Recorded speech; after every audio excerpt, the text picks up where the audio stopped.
ज़ुल्फ़िकार अली भुट्टो के शफ़ाफ़ ट्रायल जो बुनियादी हक़ न ॾिनो वियो। सुप्रीम कोर्ट सदारती रेफरेंस ते राय ॿुधाए छॾी। राय में चयो वियो आहे त पाकिस्तान जे आईन ऐं क़ानून मूजिबि इंसाफ़ जी फ़राहमी अदलिया जो फ़र्ज़ आहे। अदालती तारीख़ में कुझु केसिस बाबति अवाम सम्झे थो त ख़ौफ़ जी बुनियाद ते फ़ैसिला थिया ऐं अहिड़नि फ़ैसिलनि में क़ानून मूजिबि इंसाफ़ न कयो वियो। ख़ुदि एहतसाबीअ लाइ आजिज़ी सां माज़ीअ जी ग़लति क़दमनि ऐं ग़लतियुनि खे मुंहुं ॾियणु घुरिजे। अदलिया माज़ीअ जी ग़लतीअ खे तस्लीम करण खां सवाइ अॻिते नथी वधी सघे। ज़ुल्फ़िकार अली भुट्टो जो लाहौर हाई कोर्ट में ट्रायल फ़ौजी आमिर ज़ियाउल हक़ जे दौर में थियो। अदलिया ज़ुल्फ़िकार अली भुट्टो केस जो फ़ैसिलो ड्रब में ॾिनो हो। ट्रायल में बुनियादी हक़ ते अमल न कयो वियो।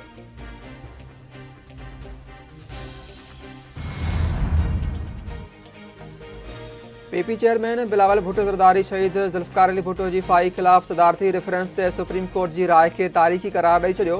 संदसि चवणु आहे त अदालत तस्लीम कयो त ज़ुल्फ़िकार अली भुट्टो खे फेयर ट्रायल जो मौक़ो न मिलियो। 44 सालनि खां पोइ तारीख़ दुरुस्त थी रही आहे।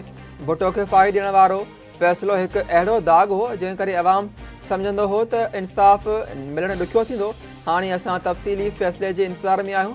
बिलावल भुट्टो ज़रदारी अदालत में मौजूदु हो ऐं राय ॿुधण वक़्तु लुड़क लाड़े वेठो।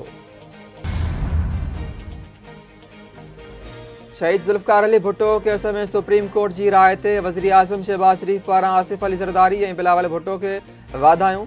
संदसि चवणु आहे त तारीख़ी ग़लतीअ जो अज़ाल मुमकिन न आहे, पर संगीन ग़लतीअ जे एतिराफ़ सां हिकु नई तारीख़ ऐं रिवायत क़ाइमु थी आहे। अदालती ज़्यादती खे अदालत तरफ़ां दुरुस्त करणु हाकारी अॻभराई आहे। सुप्रीम कोर्ट जी मुतफ़िक़ा राय क़ौमी सतह ते तारीख़ खे दुरुस्त तनाज़ुर में सम्झणु मददगार साबित थींदी। माज़ीअ जी ग़लतियुनि जी दुरुस्तगी ऐं विछोटियुनि जे ख़ात्मे सां ई क़ौमी इतिहाद ऐं तरक़ीअ जो अमल तेज़ थी सघे थो।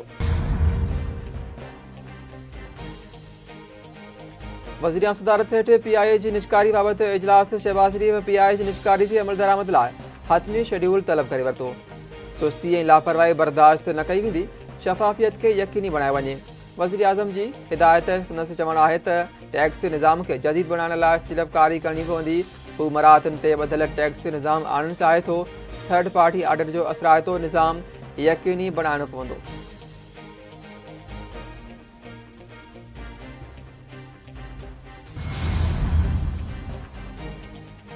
वज़ीर आज़म शहबाज शरीफ़ जो पेशावर जो दौरो। बरसात सबबि फ़ौत थियलनि जे वारसनि खे 20-20 लख रुपया ऐं ज़ख़्मियुनि खे 5-5 लख रुपया मुआवज़ो ॾियण जो ऐलान। मुकमल तौर तबाह थी वियल घरनि जी मुतासिरनि खे 7-7, जुज़वी तौर तबाह थियल घरनि जे मुतासिरनि खे 3-3 लख रुपया ॾिना वेंदा। वज़ीर आज़म शहबाज शरीफ़ जी बरसात मुतासिरनि सां ॻाल्हि ॿोल। संदसि चवणु आहे त वफ़ाक़ी हुकूमत बरसात मुतासिरनि जी भरपूर नमूने मदद कंदी। NDMA ऐं PDMA मुतासिरनि जी बहालीअ लाइ गॾिजी कमु कंदा। मौसमियाती तब्दीलियुनि खे मुंहुं ॾियण लाइ असांखे तयारु रहणो पवंदो। वज़ीर आज़म सां आर्मी चीफ जी मुलाक़ात। जनरल आसिम मुनीर पारां वज़ीर आज़म जो मनसब संभालण ते शहबाज शरीफ़ खे वाधायूं ॾिनी वियूं। नेक ख़्वाहिशुनि जो बि इज़हार। वज़ीर आज़म ऐं आर्मी चीफ विच में मुलाक़ात दौरान क़ौमी सलामतीअ जे मामलनि ते ख़्यालनि जी ॾे वठि। पंजाब जी अरिड़हं रुकनी काबीना हलफ़ खणी वरितो। गवर्नर बलीगुर रहमान पारां पंजाब काबीना जे मेंबर खे हलफ़ खणायो वियो।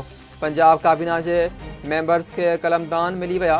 मरियम औरंगज़ेब सीनियर वज़ीर हूंदी, खेसि तरक़ी रिथाबंदी ॿेले माहौलियात वारी खाते जो वज़ीर बणायो वियो। उज़मा बुखारी खे सुषमा, कासिम पीरज़ादा खे एरीगेशन, राना सिकंदर हयात खे एजुकेशन, ख्वाजा इमरान नज़ीर खे सिहत ऐं आशिक़ करमाणी खे ज़राअत जो कलमदान ॾिनो वियो।